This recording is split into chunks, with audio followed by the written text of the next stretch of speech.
Hi. Good morning. Good morning. Hi. I'm Olivia. This is Mark. G'day. Thanks for having me. Pleasure. Thanks for coming. So, for those that are new to the group, SEMBA, which is Southeast Melbourne Business Associates, is a group that that myself and Vicky looked at setting up. We're from Office Way, Office National, because we deal business to business. We were interested in setting up a group that gave businesses a way to get in touch with each other and free business resources, things that would be of interest to business people. So that's what the group is about. And so we aim to have a live stream every month on something of interest to business people. Now, we have dealt with Mark ourselves, and we have saved ourselves a fair bit of money on our WorkCover premiums. So there is a lot to learn about WorkCover. It's an important part of every business. So Mark, welcome. Thanks for having me. Firstly, well done with the Facebook group, by the way. I think it's a Thank you. fantastic resource. I think it's a good way to keep in touch with people. I think there's a lot of people from the Dandenong Chamber who get in on it, and I think it's great. I think it's been helpful for me to keep in touch and sort of see what other business people are promoting and what's going on for them. So I think, well done with the group. I think it's a great idea, and for providing this content for people too. I think it's really good stuff. So thanks for having me. Okay, well pleasure. Thanks. So you're known as the WorkCover Guy, I noticed. So That's how right. did you manage to end up with that nickname? Yeah, look, it sort of came about naturally. I mean, look, a little bit about my history is that I've worked in WorkCover pretty much all of my adult life, which is about 20 years now that I've been working in WorkCover in one form or another. Over the years, I've held roles at the WorkSafe agents, which some people call insurers. Mm-hmm. I've worked at a large labour hire employer. I also worked at Coles, who is, I think, Australia's largest employer. What were you doing at Coles? I was doing WorkCover related stuff. So Mm-hmm. they look in Victoria. I mean, they're huge. They're such a big employer. In Victoria, I think they had about 100 people who just look after WorkCover related stuff. Mm-hmm. So I was doing injury management related things there, and also some of the processing of claims and all sorts of stuff there. Mm-hmm. But what that's come about to be over the years is that I've had lots of different experience on all different sides of the WorkCover spectrum, and that's allowed me to really understand just what everyone does in the system and how the system works. And it's positioned me to be able to give advice to people, really understanding what are all the different ways that this could be looked at. Mm-hmm. And what's the best advice that I can give you. And I guess the reason I became known as the WorkCover Guy is simply because when a lot of people come to me with questions. And so whenever they're sort of thinking, I've got this WorkCover thing, who should I call? I was like, I better call that WorkCover Guy, Mark, the WorkCover Guy. And similarly, when I call people up, when they say, where are you calling from? I say, I'm from Mark Stipic Consulting.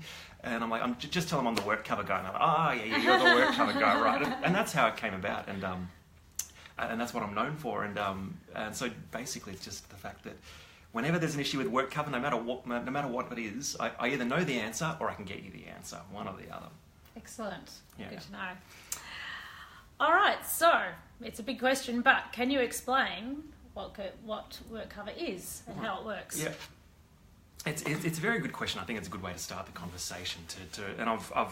It's a common question. It's one I've answered a lot of times, so I think I've managed to compress it down into a relatively, I don't need to take all day, hopefully, to answer it. But let me run through some of the fundamentals of what WorkCover is, what it's all about, and who some of the stakeholders are in it. You might have seen WorkSafe Victoria, and WorkSafe, they have a lot of ads on TV for health and safety. You hear about the health and safety inspectors who could knock on your door any day. So WorkSafe Victoria it's a trading name of the Victorian WorkCover Authority. They're basically a government agency who's responsible for all of the occupational health and safety, WorkCover claims and WorkCover premiums in the state of Victoria. So just be clear that WorkSafe is a government agency. I compare them similarly to the ATO or the State Revenue Office. They are a government agency who, when they compile their annual report each year, they send it through to Robin Scott, the Minister for Finance. So WorkSafe is the government regulator. Mm-hmm. Now, they outsource all of the premiums and claims related activities. They outsource to 5 companies who are called agents of WorkSafe. Now, these are the companies that are sometimes mistakenly referred to as your insurer. They're not strictly an insurer, but there's 5 of them in Victoria. So pretty much anyone who's watching this who's got a WorkCover policy would have it with one of these 5 companies. They are Gallagher Bassett, Exchanging, CGU, Allianz, and a relatively new one, Employers Mutual, also called EML. So anyone who's got a WorkCover policy would be with one of those 5 companies. But I just want to make the distinction that they're not strictly an insurer. In fact, 3 of those companies I mentioned don't really even provide insurance products. They're actually agents of WorkSafe. So WorkSafe hires them to do the work for them. WorkSafe hires them to manage premiums and claims on their behalf. So in Victoria, there's actually only one insurer, and that is WorkSafe. Each year when the business pays your annual WorkCover premium, you pay that to WorkSafe. So you don't actually pay, if you pay $100,000 a year, your agent/insurer doesn't get $100,000. That money goes to WorkSafe, and then WorkSafe decides how to pay those agents. So they've got contracts with those agents on how they get paid. They don't release the contracts to the public, so it's a little bit mysterious. Having worked in there, I know some of the details of how these things work. But it's just an important distinction to make when you're managing your WorkCover, to just be aware that you are in a relationship. When you have a WorkCover policy, you are in a relationship with a government agency, WorkSafe. And when you're dealing with your WorkSafe agent, you just got to be aware that you're dealing with a representative of this government agency. They're not strictly your insurer. It's just an important distinction to make. But WorkCover it's a compulsory form of insurance. Employers, if you meet certain criteria, which is pretty much just that if you're employing people and paying more than about $7,500 of wages, which just about any business who employs anyone probably would, or if you have trainees or apprentices, you must have WorkCover insurance. You can get in trouble if you don't, much the same as you get in trouble if you don't pay your tax. So most businesses are required to have insurance, and does that make sense to you? So anything you want to clarify there? Yeah. So you have WorkCover. You're paying WorkSafe. You do have insurance. Correct. From them directly. It's not from any of those. That's right. So Allianz or those people. That's those right. names that we associate with insurance. That's correct. So they're called third-party administrators of WorkSafe. So WorkSafe is the scheme. They're just outsourced. Correct. Administrators. That's right. Yeah. And so you pay your insurance premium into the scheme. The Victorian government gets it all, and all employers' premiums are used to fund the cost of all the injuries in the state of Victoria, as well as all of WorkSafe's operating expenses. So all of those 5 agents that I mentioned, WorkSafe, and however many hundreds, maybe thousands of employees there are at WorkSafe, all of that is funded by employers' premiums. Personally, I liken WorkSafe insurance more to taxation than I do to genuine insurance, because it's compulsory. You can't negotiate the terms, you can't negotiate the rates. You can change from one agent or insurer to another, but you don't get a better rate. You're just changing the person who's on the other end of the phone. Okay. That's, in a nutshell, that's what WorkSafe's all about. And it's just important. It is similar to insurance, just in the sense that, yes, you pay your annual premium, and if someone does get injured, look, the costs of that will be covered by the WorkCover claim. WorkCover will cover the costs of what comes up for that claim, but that's about where it ends. And there's plenty of employers that I meet, particularly in high-risk industries, who might have a claim that costs $10,000, but then they find their premium's gone up by $30,000, and they're sort of thinking, what sort of insurance is that? And it's largely, look, employers tend to, across the whole scheme, employers tend to pay more in insurance than the cost of claims, because there's all these other activities, all of that occupational health and safety stuff, all of those ads you see on TV for WorkSafe, they're being paid by employers' premiums. So, yeah, there's a lot that goes into it. So, I don't know that many people would realise, seeing we met you through the Dandenong Chamber, and then we also got chatting on the December page, and I don't think we would have realised how significant this question is until we got you to have a look at our premiums and save some money. How are the WorkCover premiums calculated? Right. Look, there's a lot that goes into it. There's a whole stack of ingredients that get thrown into the cauldron that eventually spits out your premium at the end of the day. But there's there's three main things that employers need to know that are the three key things you should be aware of with how premiums get calculated.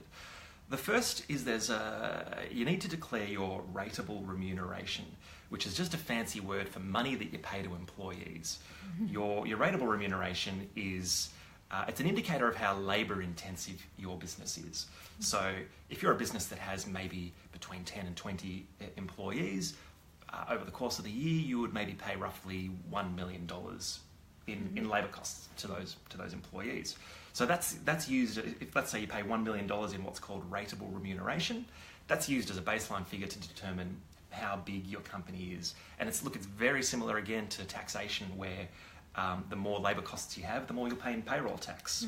Exactly the same with WorkCover. So if from one year to the next you went from $1 million in labour costs up to $2 million in labour costs, your insurance premium would roughly double. And the reason that's used as I think that's used as part of the equation is simply that if you have high labour costs, it means that one of two things: you either employ lots of people, and that means there's a higher probability that one of those people could have an injury, or you might actually employ fewer people, but you pay them higher wages. And then also what that means is if they have a WorkCover claim, they'll get compensated at a higher rate. So it makes sense again that you should probably pay a higher premium. So that's why they go off rateable remuneration, not off things like headcount. It goes by what you pay to employees. So that's the first step. And the second part of the equation is your industry classification. It's called a WIC, a workplace industry classification. And that determines how risky the work is. So every business or every workplace will have its own classification. There are some low-risk industries such as financial advisors, real estate agents. Most, sort of office-type work is relatively low risk. But then high-risk industries include abattoirs, the trades, any sort of trade, plastering, concreting, painting. They all have high rates. Lots of manufacturing classifications, transport, aged care, disability services. So particularly anything blue collar or health and social support, all of that aged care, healthcare stuff tends to have a high rate. In Victoria, the average rate across all businesses is about 1.2%. There's stacks of businesses, like I mentioned, your real estate agents are on about probably 0.5%. So they're pretty cruisy, they're pretty happy. But then, some of those high risk industries, like I said, your meat processing, your trades, they can be up on 4, 5, 7, 8%. So when you think about it, if you're paying $1 million a year in wages, you could be paying $80,000. If you're on an 8% rate, you could be paying $80,000 in WorkCover per year. It's a significant cost. Yeah, so that's your industry classification. So that determines how risky is the work is. It basically means if you're in a high risk industry, you're more likely to have claims, so you're going to pay a higher premium. And that's what related to us, wasn't it, with our business, with Office Wave? Well, correct. Yeah, and that's one of the things that I looked at is that. One of the things that I do at Mark Stipic Consulting is I audit these things. So one of the things that we look at is what are you declaring as rateable remuneration? So we find that a lot of employers are quite often declaring the same thing for payroll tax that they do for rateable remuneration. And there's different rules between payroll tax and rateable and WorkCover for what you must declare. And the rules, it's impossible for any average person in business to know what all the rules are. On their website, WorkSafe does list about a dozen dot points of what you should and shouldn't include, but then there's all these other precedents and all this fine print that only people like myself and the people that I work with, who have had experience doing literally tens of thousands of these audits, you just wouldn't know all of the fine print. And we go through and we make sure that you're only declaring what you are required to declare. And usually it's not uncommon that we can identify that an employer has over-declared their rateable remuneration by 5%. And that might mean that they paid if you over-declared, it means you paid 5% more than you needed to in your premium. And what we do is we can actually go back and we can audit the last 4 years and get refunds on that. So the rateable remuneration, yes, that's one thing that we audit, and we can find ways of reducing it. The classification is another thing, and that's a lot of employers set up their policy, could be 10 years ago, 20 years ago. They go into business to do a particular type of work, they set up their WorkCover policy, and then they just go about their business for years and years on end. but they never revisit, well, what are the activities that we're doing in the business now compared to when we started 10 years ago? And quite often things change. And that's one of the things that we found for you guys. If you're happy to mention it, that we identified that there was a case to justify that there was a different classification that was more appropriate for you guys. So we were able to build a case to justify that you were classified one way, but we looked through certain aspects of the way your business is set up, a few things internally, and we built a case to justify that this is a more appropriate classification for the business, and that resulted in, for you guys, a significant saving in your annual premium. And we were able to go back to the WorkSafe agent and request refunds on the past 4 years. So we were really great outcome that we got with you guys. Looking at those two things, the rateable remuneration and the classification. And just while we're talking about premium calculations, they're the two out of three. The third thing is your claims history. Employers who have WorkCover claims may pay higher than the average rate for their industry. So, like I said, if your industry rate is 2%, and if you've had a bunch of claims, your rate could go up to 2.5, 3%. You could go up if you have claims. I mentioned the employer before who, it happens all the time where I hear of employers who have got $10,000 of claims costs that have been paid, and then their premium goes up by 30 grand. And that happens. So they're the three things: your rateable remuneration, your classification, and your claims costs. Ideally, if you don't have claims costs, you don't have to worry too much, hopefully. So what do people normally come to you for? What's the biggest... Yeah, they, you know what, regrettably, people usually come to me because they've got a big problem right now. Look, there's people I met at the chamber like you guys who didn't have a big problem, but you thought, you know what, I'd be happy to get that. I'd be happy to have a look at that and see if you can save us some money, which we did. So that's very common when I meet people and they become aware of who I am and what I do, that they'll say, cool, let's have a look and see if we can save some money. On the other side, though, when people are seeking me out, when they jump onto Google and try and find me, it's usually because they got a big problem with something to do with WorkCover. And the unfortunate thing there is that they haven't gotten on the front foot, and it's usually because they're reacting to a problem, and probably that they haven't done enough in the lead up to that problem coming about to prevent the problem from coming up. A claim, basically, yeah. Sometimes another issue, sometimes there are employers who have been audited by WorkSafe, and WorkSafe has said, so they've, like how I did the audit for you guys, WorkSafe has come in and done an audit which has gone the opposite direction. I've had employers come to me saying, we've just been audited by WorkSafe, and they're telling us we've got to pay $200,000, and we've got 60 days to pay it, because we can go back 4 years and get you a refund, but also WorkSafe can potentially go back 4 years and make you back pay and hit you with penalties for underpaying and all sorts of stuff. Yeah, it's not too pleasant. So sometimes I get called in to do a counter audit, and in the example that I gave of the employer who got stung with that $200,000 back pay, we didn't get all of that back, but we actually reduced that down to about $120,000. So they were stoked. We effectively saved them $80,000. But regrettably, they should have looked at things sooner to check. They should have had someone independent specialist come in to check whether they were doing things right. And look, similarly, when it comes to WorkCover claims, it's pretty regular that I will get a phone call from someone, and it's because they got this complex claim. They got a person who's off work, refusing to talk to anyone. They don't know what's going on. They got issues with lawyers, and it's a really complex situation. So they call on me, a specialist, to come in and try and help them navigate the situation. And I will do everything I can to help them navigate towards the best possible outcome. The only unfortunate thing there is that we're in damage control basically at that point. So there's certainly things you can do, but you're never going to get the best possible outcome because it's already happened. The horse has already bolted a little bit. When you get to that point where there's an injury, there's a claim, and it's feeling complex, it's feeling like the relationship's broken down and with their butting heads, you've got a lot of ground to make up. And ideally, if I could somehow travel back in time and grab that employer a year beforehand, I would try and teach them to identify some of the warning signs that you're either at risk that someone's going to have an injury, or there's other things going on in this workplace that says to me that if someone gets injured, you're going to have a hard time getting them back to work. When you've got poor employee engagement and you've got a terrible sort of work environment, then people don't want to come back to work. So you need to address those issues well before the injury ever happens. All of the things that happen in the 1 year, 2 years, 5 years before the injury are all highly relevant to what happens after the injury. So there's plenty of stuff that you can do. There's plenty of stuff that I will do for people in that situation. But there's you can't perform miracles, you know. So you are in damage control. But yeah, they're the reasons people track me down. Okay. So ideally they would. So what are the common mistakes employers make, or what would you? Or if you could get in there earlier, or give them advice, or how would they avoid getting to that point? Sure, I mean, and I sort of touched on some of the mistakes. Yeah. I mean, I did mention in the premium side of things, you know, if you've never looked at your premium, if you've never sort of considered, are we doing things right or not, then that's probably a mistake. You should probably get someone independent to come in and check your situation out. How often should someone do that then?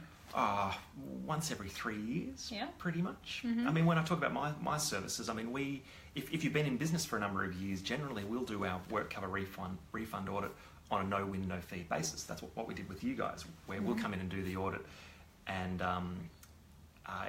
we don't get paid for that work unless you guys get a refund, basically. So I think it's a no-brainer. I think anyone should give that serious thought. But I think anyone who is just sort of going through the motions once a year without sort of thinking, is this actually right? Do we know for certain that we're doing things right?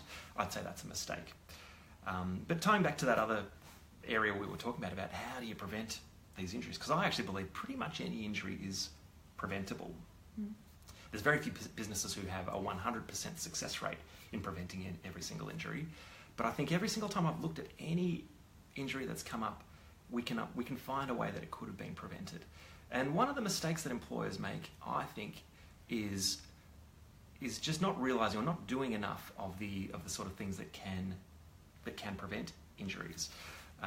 So an area that I'm constantly learning more and more about is it's called leading indicators in occupational health and safety. And there's probably people who will see this who understand what leading indicators are, like maybe from other senses of business when it comes to economics or sales and things. But a leading indicator, well, there's leading indicators and lagging indicators, right? Lagging indicators just measure things that have happened recently, right? Whereas leading indicators are a measure of something that predicts the future. Mm-hmm. Okay. So in WorkCover, a lagging indicator is measuring how many injuries did we have last month. Okay, we had 3 injuries last month, so that's a lagging indicator. It's measuring what happened last month. But there are leading indicators. Knowing how many injuries you had last month won't help you prevent any injuries next month. Mm-hmm. But if you're measuring your leading indicators, that's a measure of things that are going on in the business now that can predict if or how many injuries you'll have in the future. And in a nutshell, a couple of the easiest ones to explain here, the easiest one is employee engagement, basically. Employees who are engaged with the company, meaning that there's a strong bond between the business and employees, people who like their job, who respect their team leader, they're much less likely to get injured than employees who are disengaged.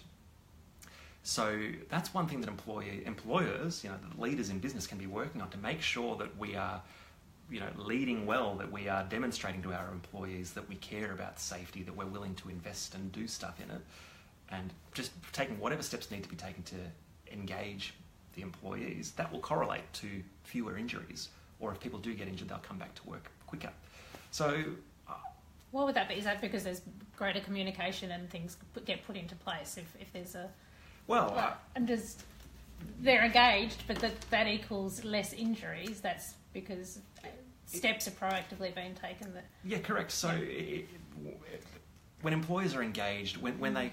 And there's a bunch of other layers to it. When I'm coaching a person in business through it, I'm teaching them that you need to invest a bit in safety. It doesn't have to be a lot of money, but your time and your effort needs to be invested in safety. And you need to communicate what you're doing back to your staff so that people who work for you can report that, oh yeah, look, you know, the CEO here takes safety seriously. You know, once a week she comes through and she checks, and if anyone's not doing the right thing, they get pulled up and the team leader gets in trouble as well. So the company takes safety seriously. So that... part of the culture. It is. That's called safety culture.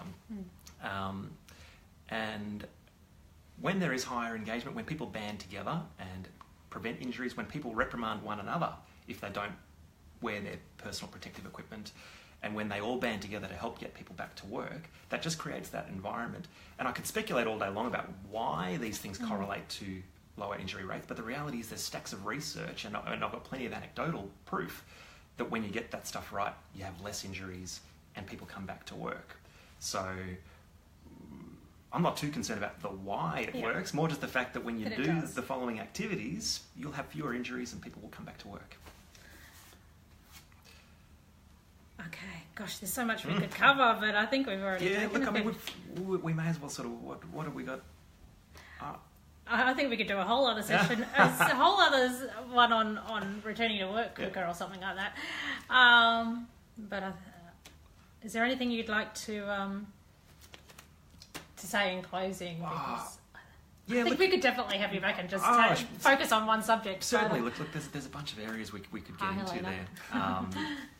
But no, look, I just want to say thanks for having me here. Look, I know it's a complex area, and I'm grateful for the opportunity to get in front of the SEMBA group, because I think what I do and WorkCover is such a niche area. It's a small part of every business, but it can be a significant cost, and so not everyone's fully aware of the risks. So I'm grateful for the opportunity to raise a bit of awareness about WorkCover. Also want to let everyone know that I am in the final stages of publishing my book. Still have 2 or 3 months before it'll actually exist in material form, but I've finished the writing process and I'm going through the editing and the production process now, and that's going to be great. And what we've covered here in about 20 minutes, there'll be a book which, for anyone who has sort of had a little bit of interest today, that will take you right through everything you need to know about how this system works and how you can handle it. So I'm really looking forward to getting that out. I'll see if I can whip up some special offer for the SEMBA group maybe when the day comes. Sounds good. But in wrapping up, look, head to markstipic.com.au if you want to find out more about who I am and what I do. And I'd love to connect with anyone on LinkedIn primarily, so just look me up on LinkedIn. It's Mark Stipic. I didn't see any questions pop up, but often I find that there were ones after, so I don't know. But if people have any questions, can they just pop comments in Sure thing. below? I'll respond in the Facebook comments for sure. Thank you very much. It's been my pleasure. Thanks for having me. Thank you. Bye, everyone. See you guys.